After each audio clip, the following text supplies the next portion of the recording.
Mendengar penolakan dari putrinya tidak membuat ibunya gentar untuk menyuruh anaknya mencampurkan air dengan susu tadi. Amirul Mukminin tidak akan mengetahuinya, wahai anakku. Jika Umar tidak mengetahuinya, maka Tuhannya Umar mengetahuinya.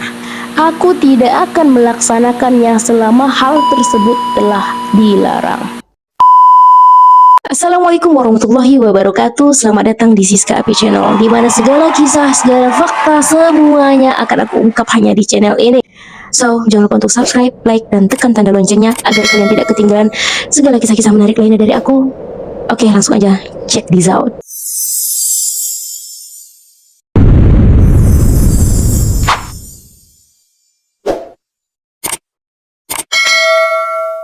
Di video kali ini aku mau berbagi sedikit penggalan kisah yang sangat luar biasa, yang mana kisah ini pernah terjadi di zaman kepemimpinan Umar bin Khattab.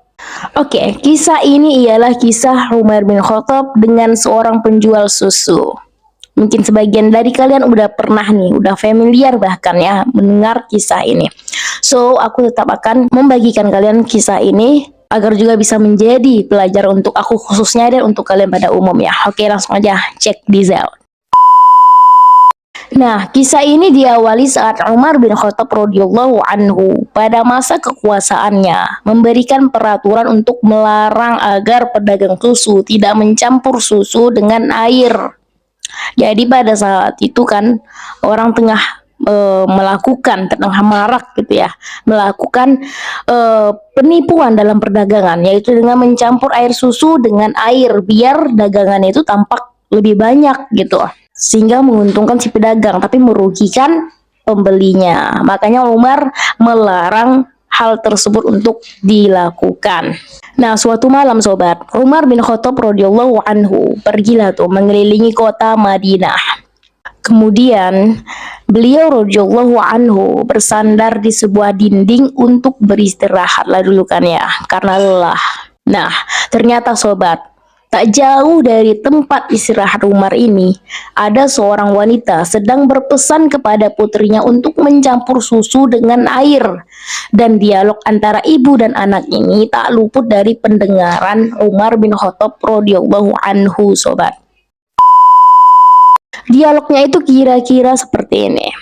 Saat ibunya tadi menyuruh putrinya agar mencampurkan air dengan susu, maka sang putrinya ini menolak dengan berkata, "Bagaimana aku mencampurnya sedangkan Amirul Mukminin melarang hal tersebut, Ibu?"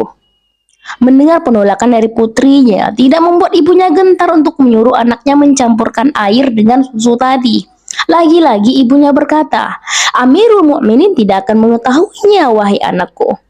Maka lakukanlah apa yang kuperintahkan padamu."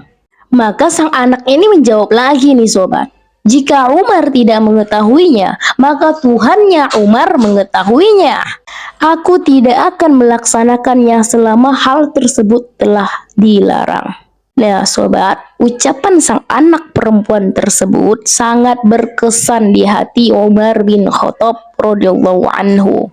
Maka di pagi harinya, dia memanggil putranya bernama Asim. Lalu dia ceritakan kejadiannya dan dia beritahu tempatnya. Kemudian Umar bin Khattab radhiyallahu anhu pun berkata pada putranya, "Pergilah wahai anakku, nikahilah anak tersebut."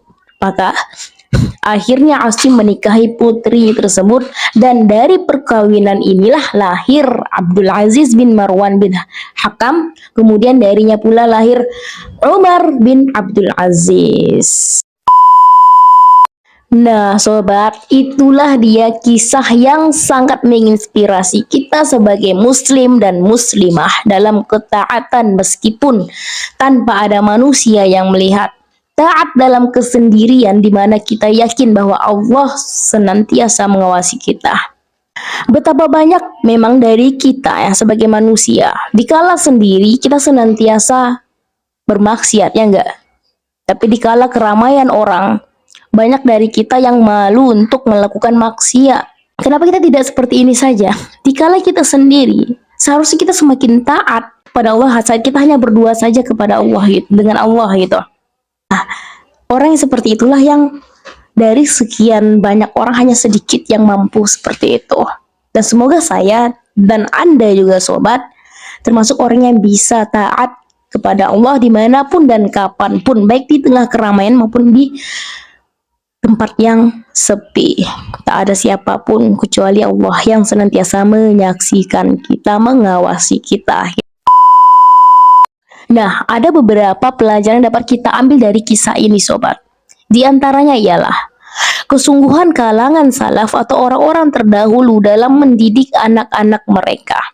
Selalu merasa diawasi oleh Allah SWT dalam keadaan sepi maupun ramai. Tidak mengapa memberikan nasihat kepada kedua orang tua. Kemudian memilihkan suami atau istri yang soleh bagi anak laki-laki maupun perempuan.